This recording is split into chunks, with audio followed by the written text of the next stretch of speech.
Muchísimas gracias, Noemi. Un gusto verte.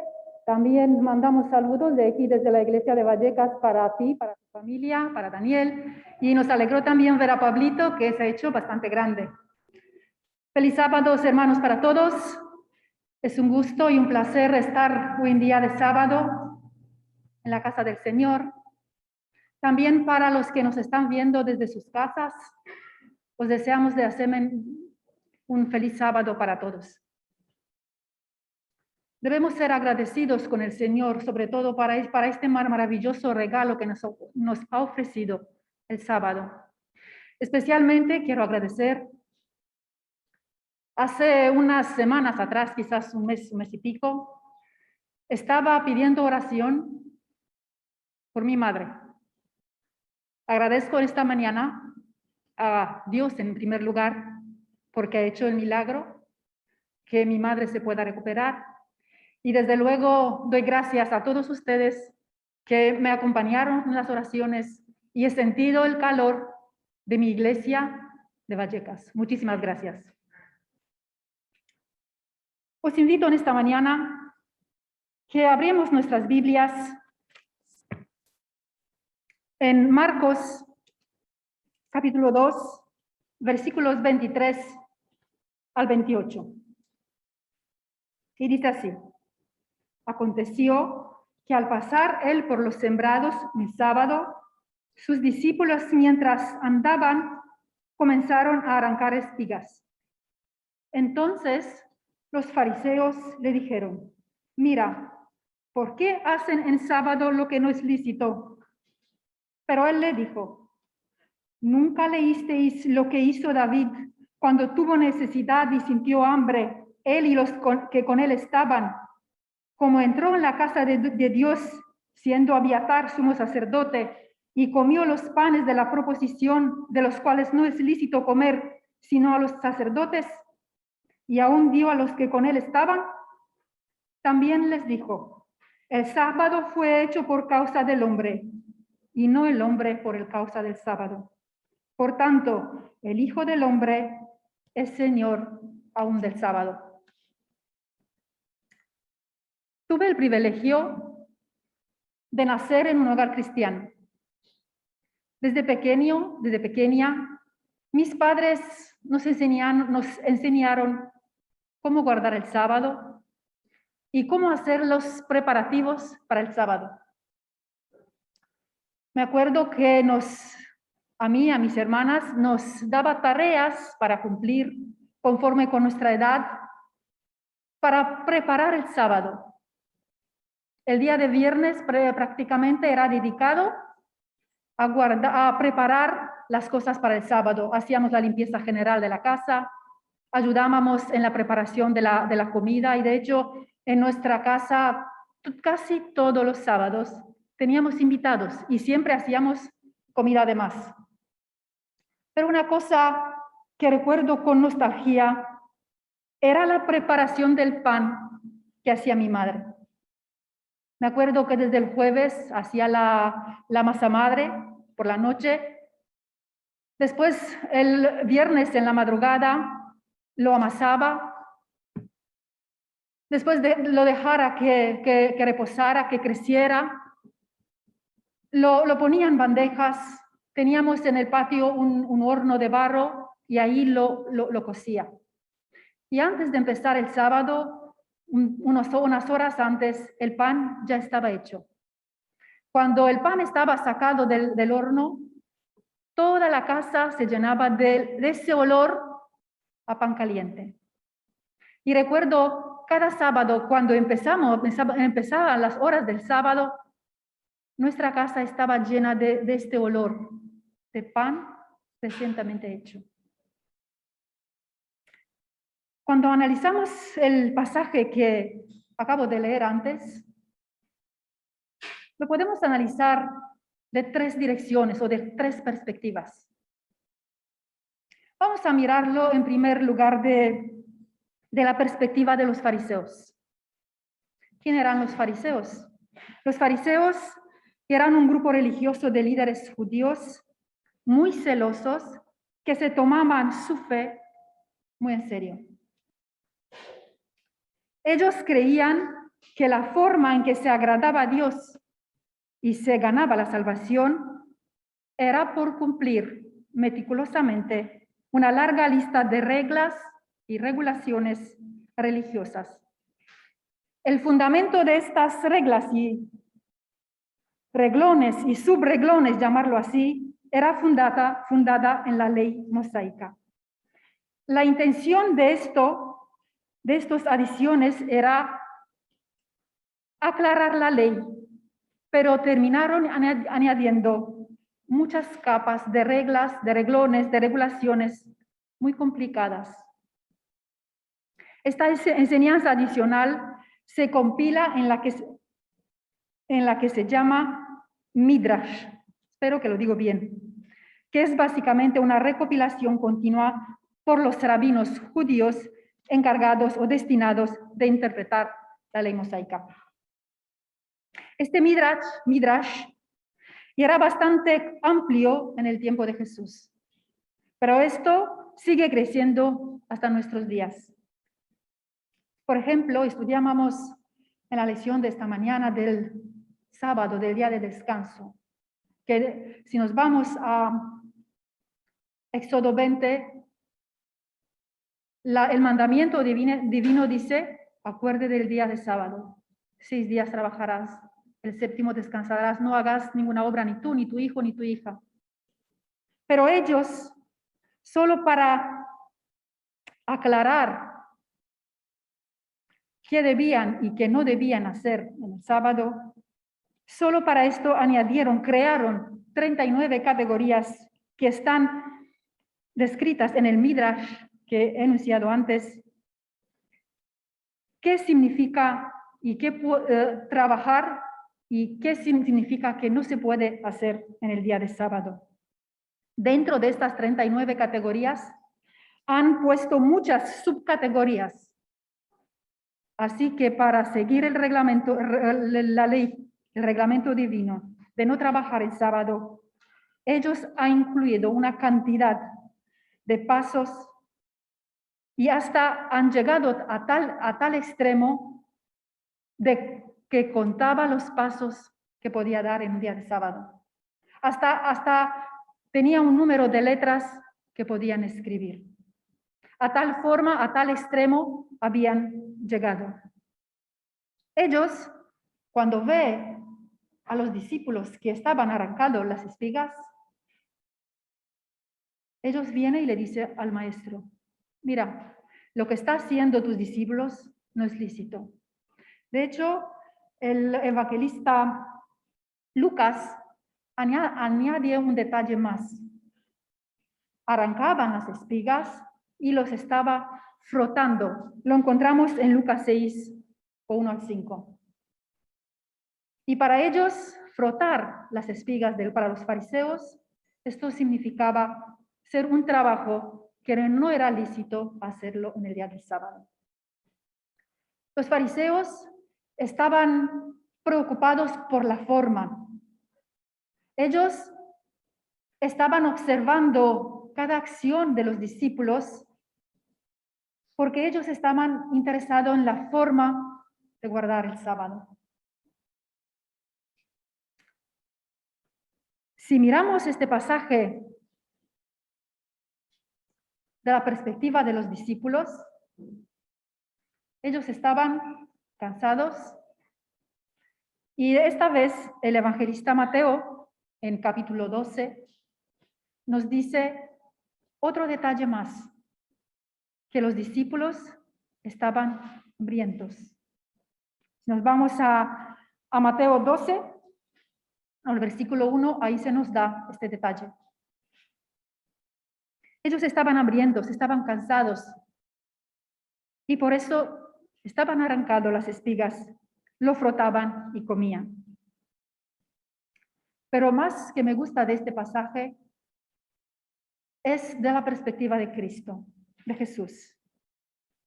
En lugar de acentuar la forma de guardar el sábado, en lugar de ponerse en la condición como estaban los discípulos, que tenían hambre y estaban cansados, Jesús transporta a los presentes en otro tiempo y en otro lugar. Les presenta un episodio que había pasado mucho tiempo atrás, donde las protagonistas de este relato son personas importantes del reino de Israel. Por un lado es el rey David y por el otro lado el sumo sacerdote. Encontramos este relato en Primera de Samuel, capítulo 21.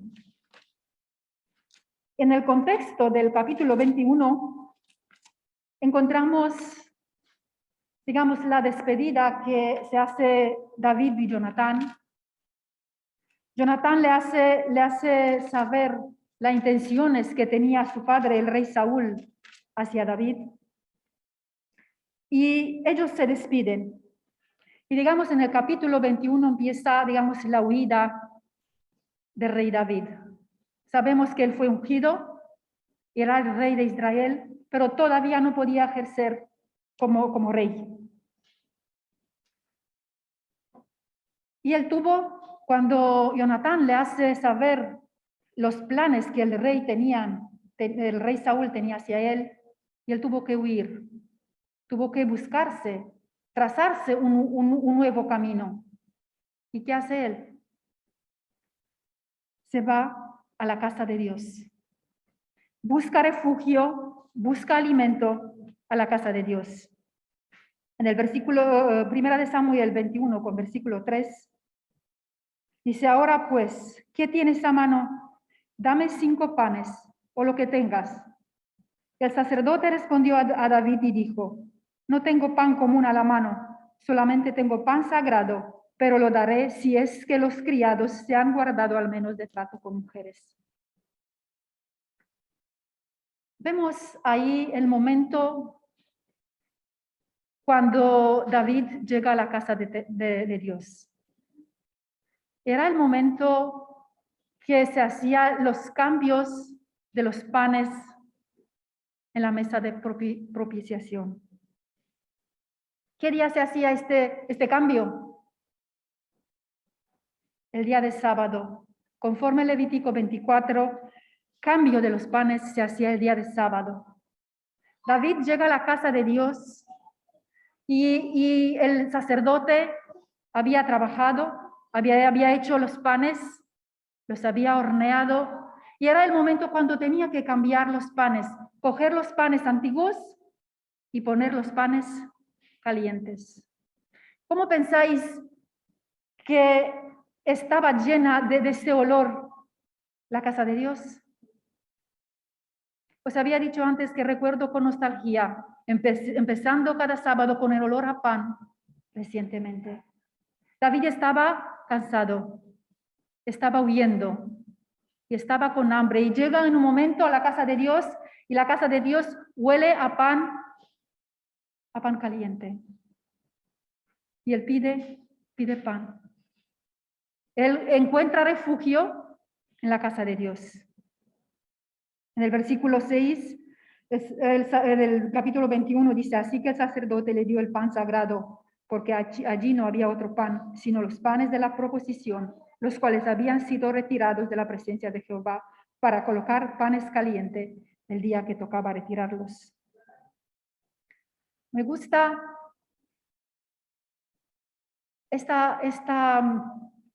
este pasaje que Jesús le presenta a los fariseos.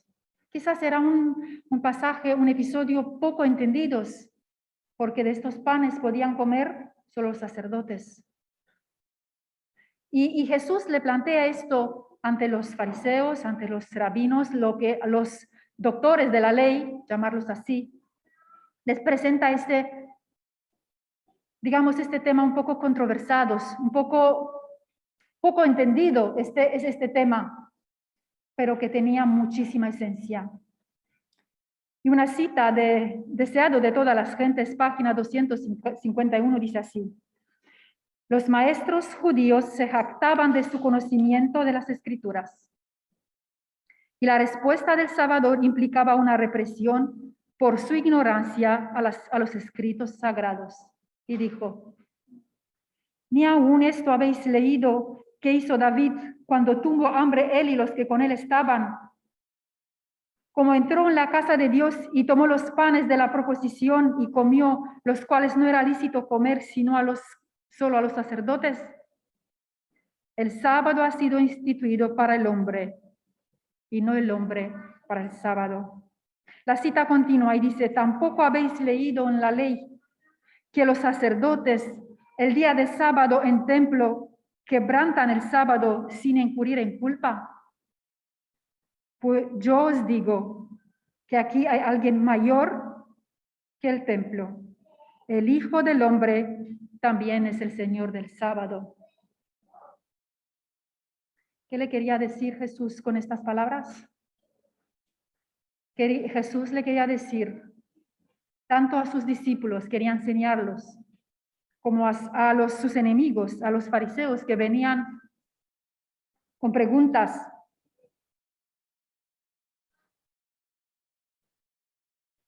Que el servicio de Dios está antes que cualquier otra cosa. El objetivo de la obra de Dios en esta tierra y en el mundo es la redención del hombre. Por tanto, lo que es necesario hacer en sábado, en cumplimiento de esta obra, está de acuerdo con la ley del sábado. Los discípulos estaban aprendiendo de Jesús, estaban acompañándole en la obra y ministerio que Cristo hizo en la tierra. Tenían hambre. Arrancaban algunas espigas.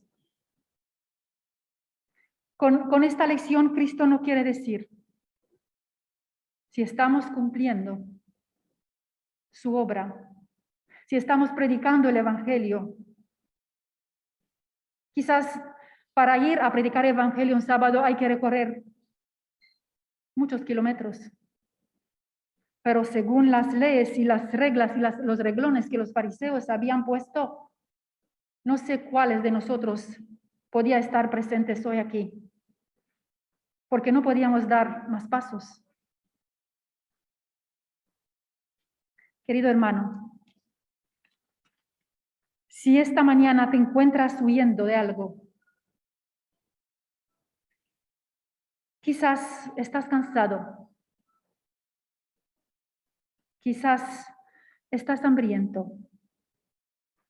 Jesús te hace la invitación en Salmos 34:8.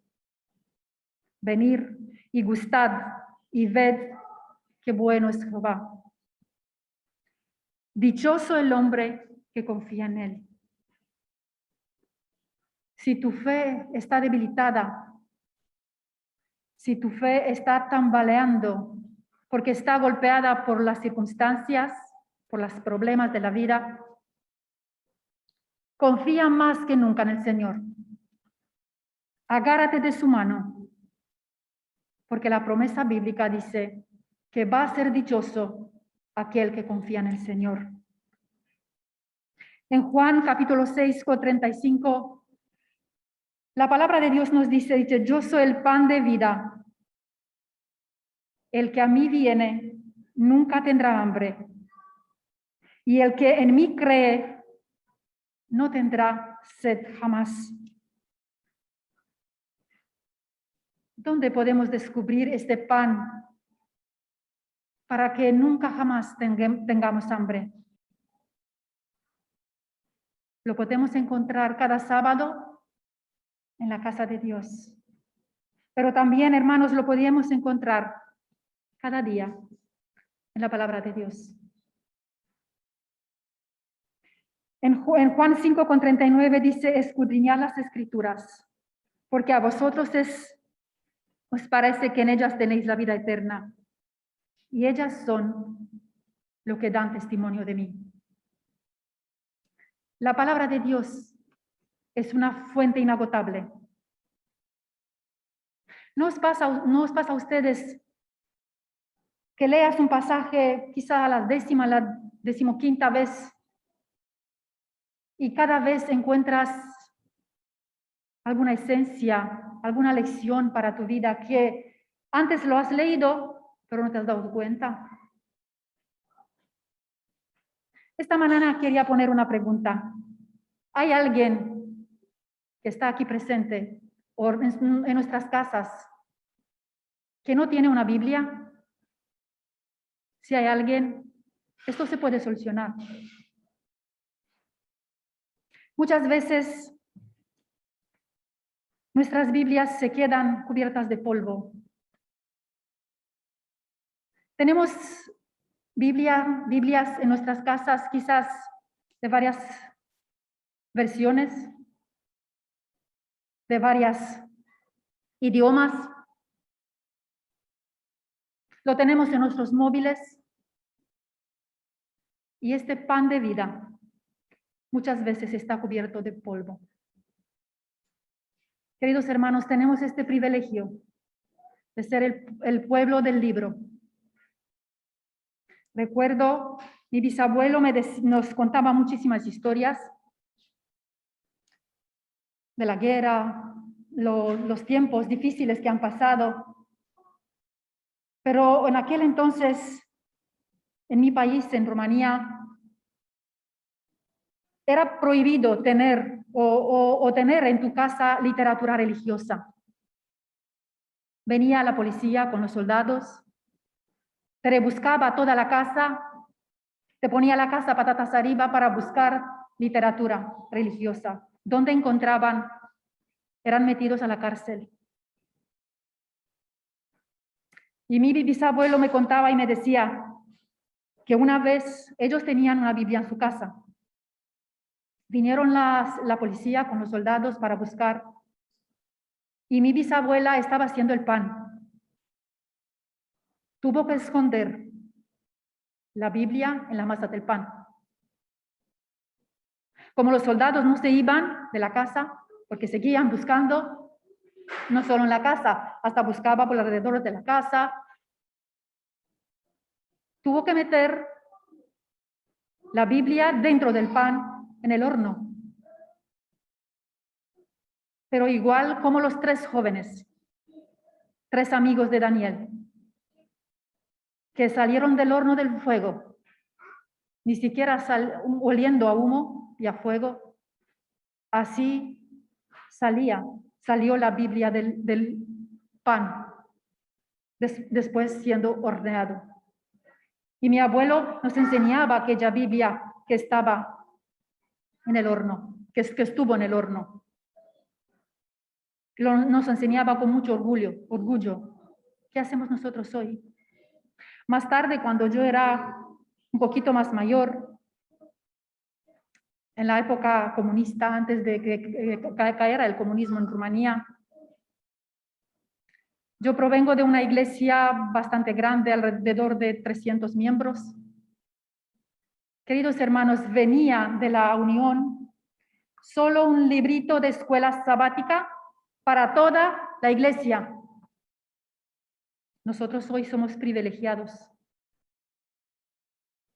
Y mi abuelo, en las altas horas de la noche, a una máquina de escribir, hacía ejemplares del librito de la escuela sabática, con el riscando su libertad. Para que haya al menos un ejemplar de la escuela sabática, aunque escrito a una máquina de escribir, en cada hogar. Nosotros hoy tenemos este privilegio. Tenemos a nuestro antojo literatura religiosa. Solo debemos escudriñar la palabra de Dios. Quería terminar repasando de nuevo el Juan 6:35. Yo soy el pan de vida. El que a mí viene nunca tendrá hambre, y el que en mí cree no tendrá sed jamás. Queridos hermanos, la Biblia es la fuente inagotable. La Biblia es la palabra de Dios.